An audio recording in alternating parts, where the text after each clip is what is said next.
So what's going on, guys? So in this channel, if you've been following me, you know that I talk a lot about Christian topics and the perspective that I have, as well as how and what the Lord shows me in terms of interpreting and understanding the times with scripture and just how the Lord leads me and things like that. And so today, what I want to do in this video is just from a very neutral, very practical, and very just a world-centric perspective, give you guys some things that I believe a lot of discussion and a lot of topics are centered around, because a lot of people, whether you are Christian or not, we are asking the same questions, and a lot of us are just really wondering, like, what's really going on, right? And so one of the things that's going on very heavily, if you haven't noticed, in all realms, most realms, a lot of different topics, a lot of different facets, outside of, the hot topics of COVID and the hot topics of, maybe in America, election fraud and things like that. There's a lot of different things that are going on with regards to information, misinformation. You call them white hats, black hats. You call them tinfoil hat theories. You call them a lot of different things, right? Blue pill, red pill, and things like that. So a lot of different words and buzzwords are going around in terms of how to look at words, look at people, look at information and things like that. So you have shills, you have people that unintentionally and intentionally give right or wrong information. You have digital soldiers and patriots. You name it, there's a lot of things going on. And one of the big things that's going on right now is obviously censorship, obviously trying to, in some sense, control the narrative, whether with good intent or not, right? Or if you want to believe that there's a global agenda, a deep state agenda, and many globalist things that a lot of people are talking about, or whether you are controlled by the media, if you have money, if you are somebody of power and you want to control the narrative of certain things. GameStop comes to mind, financial services, banking industry, and all that stuff. Wall Street comes to mind as that in that realm. But one thing that's for sure going on right now is that the Streisand Effect, and I don't know if I'm pronouncing that right, but the Streisand Effect is red pilling a lot of people.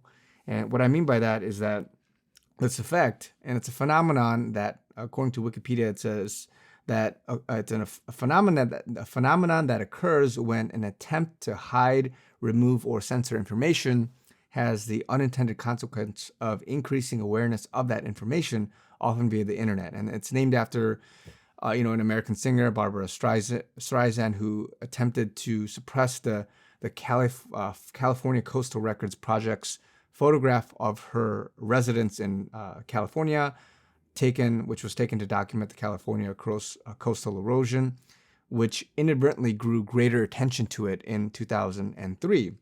And so if you think about what a lot of things and I think about COVID right now. COVID's a hot topic. Everybody is bringing up these days, what is really going on with, certain things. I just read or looked at football players collapsing because of heart problems and things like that. Is that statistically significant? Is that different from years past? And all these different things, right? And so you have things like Reddit and even open forums like Reddit. You have different, YouTube channels. You have obviously the big guys, Facebook, Twitter, and YouTube, and those guys attempting to censor and remove things that just, which they believe is causing misinformation, right? But the problem that is happening right now is that it is removing the neutral dialogue that a lot of people really just want to have, right? Like what's really going on with, the vaccines? What's really going on with ivermectin and hydroxychloroquine? Why can't we just talk about why it is that vaccinated people, are getting COVID, or what's the rate of it or not? Why are some stats being changed or not? Why is it that some people are dying from Omicron or with Omicron? And what does that mean in terms of, did they die from something else or not? Like, why are these things here and why can't we talk about it, right? Why isn't that we can have healthy dialogue and just hash things out, as opposed to censoring and suppressing it and removing it? Because what it's doing inadvertently is that it's getting people to believe that might be true, right? Because if you continue to censor it, then because people have such a distrust of the media and this narrative and all these different things that are going around, then it gets people to just wonder, man, is that actually true or not? Or is it the opposite effect where I don't know what the opposite of Streisand effect, what that's called, but it's stuffing something down your throat, forcing you to take it or believe it. You have to get the vaccine. This booster is good for you, or blah blah blah, whatever it is. There's absolutely no election fraud. It's unfounded, and people are quote unquote giving these conspiracy theories and blah blah blah, and those guys, and demonizing people, right? Demonizing famously the Q movement, famously all these different things. They're demonizing all these people that are trying to just have a legitimate discussion about it, right?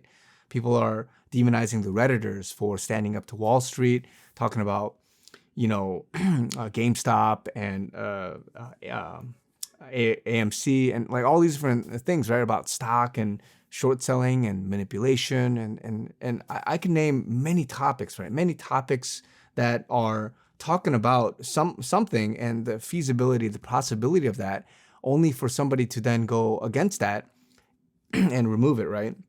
And I remember even Neymar, the football player, he has this famous 100% Jesus headband that he wears, but people had forced him or allowed or made him sign a contract or whatever it was to remove that from his advertising, his self-advertising, right? And so I think he succumbed to it or not. I don't know the full story, but it had increased awareness of why is it that Neymar is being censored for Jesus. So the people are wondering, like fans are wondering, followers are wondering, people that are on the fence or neutral about it, they're wondering, like, why isn't it that we can't have a fair sort of discussion about it? Because it's only going to encourage people to believe, whether it's a tinfoil hat theory or whether it's something feasible or plausible in terms of other people that are being censored, and they're going off and getting even louder and stronger on alternative media sites like Rumble, BitChute, or Telegram, and many other places. Right? They're screaming from their rooftops and they're saying these things, and people are really wondering, like, is it valid? Why are they going for so long and trying to tell people that what is conspiracy reality, right? And it's not just conspiracy theory.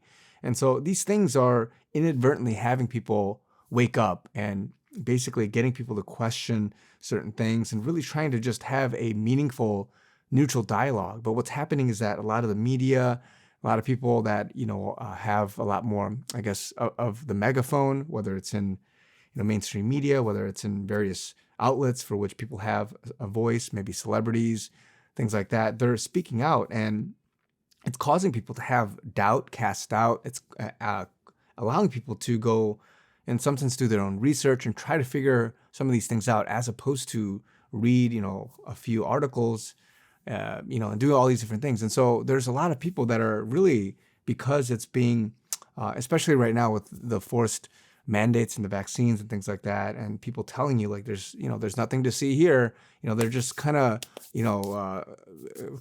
what is it, like, brushing their hands off and just saying there's nothing to see here, right? When clearly there was some, evidence of certain things, or at least purported evidence of videos and all these people claiming to have certain things only for them to be censored, right? And so even for me, this past year, as I've talked about certain things with neutrality or supposed neutrality, and of course I bring my own conservative, if that's what you want to call it, or biblical perspective to certain things, it makes me wonder, right? Like, objectively, what is that truth? I want to just find that out even more. And so that term red pill is, it's a reference to Matrix, right? If you take the red pill, you find reality and what's really going on around you. Blue pill, you're still sleeping and things like that.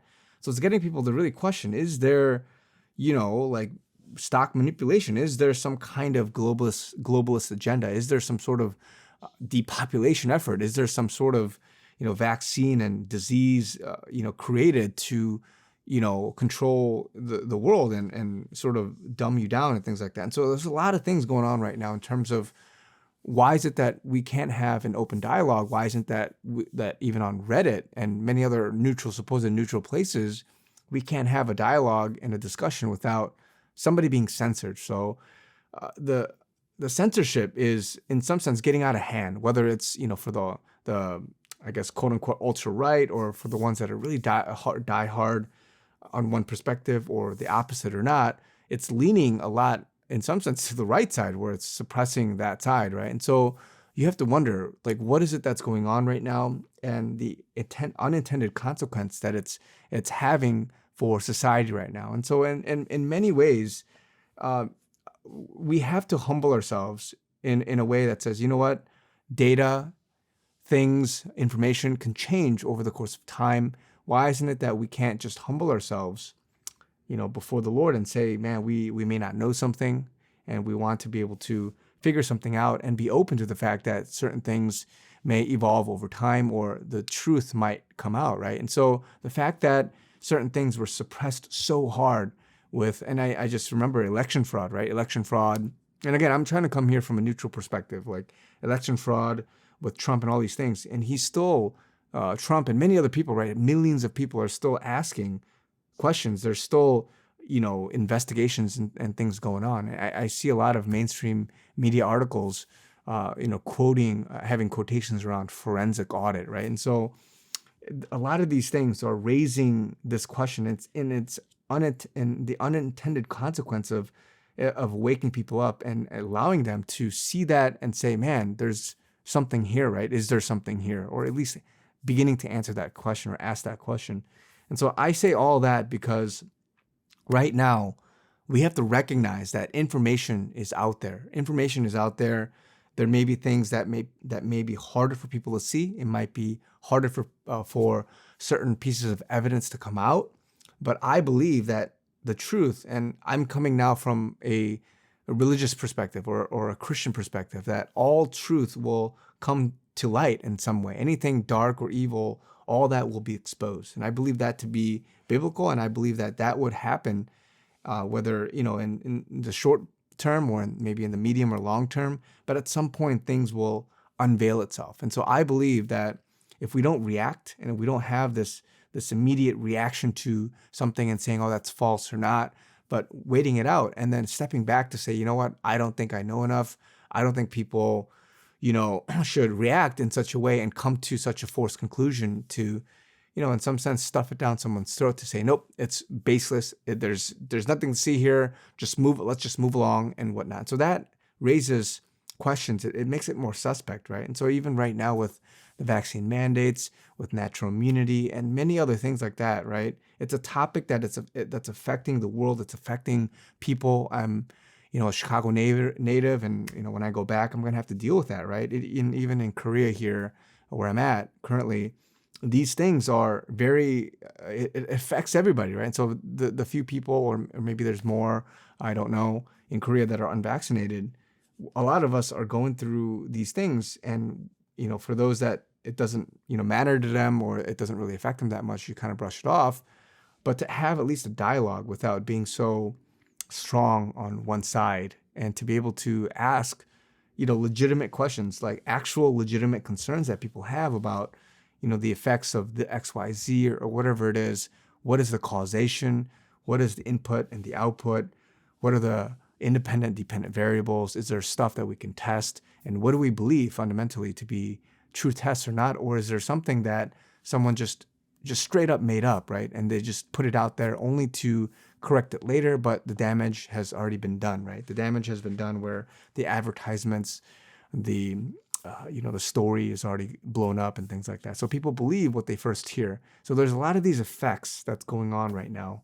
And the Streisand effect is maybe in some sense chief among many, because there's so much censorship, there's so much hiding, there's so much of an attempt to control the narrative, and maybe you can say it's propaganda and all these different things, such that it is getting people to wake up, to ask questions, and then do their own research. And then once they do that, whether it's a conspiracy theory, whether it's some tinfoil hat theory or whatever it is, they tend to lean towards that and believe it. Or they, if it's forced on you so much, maybe there's that opposite effect, which I don't know what the effect is, but the name of that is, but it's that if it's forced upon you, then you reject it and you think, man, the opposite must be true, because you're trying so hard to get me to believe something that I think that it may not be true, right? And so there's a lot of that going on right now. And I say all that because we have to be aware there's information. And if we can all try to be as neutral, as open dialogue as possible, and to get to the facts, right? Nobody's here trying to force something down someone's throat. Many are, I'm sorry, I'll rephrase that. Many are, But for those that are neutral and you're open-minded and you want to know what the actual facts are, what is actually true, we got to have that kind of dialogue. And it doesn't start with censorship. It doesn't start with controlling, who gets banned or not just because they tweeted something or they did something that was just a little off. And so I'm even sensitive as I speak in this video, because if it gets taken down, then I know that there's something off here. There's something terribly off about how we are dealing with, the news, with information, and having clean, free speech dialogue to be able to address these things. And let's get to the bottom of it, right? We want to get to the bottom of it as opposed to just go about in circles and censor people and shut people off, because that's not having the right effect. It's having the Streisand effect, and it's red pilling people. So God bless you guys, and I'll talk to you guys very soon.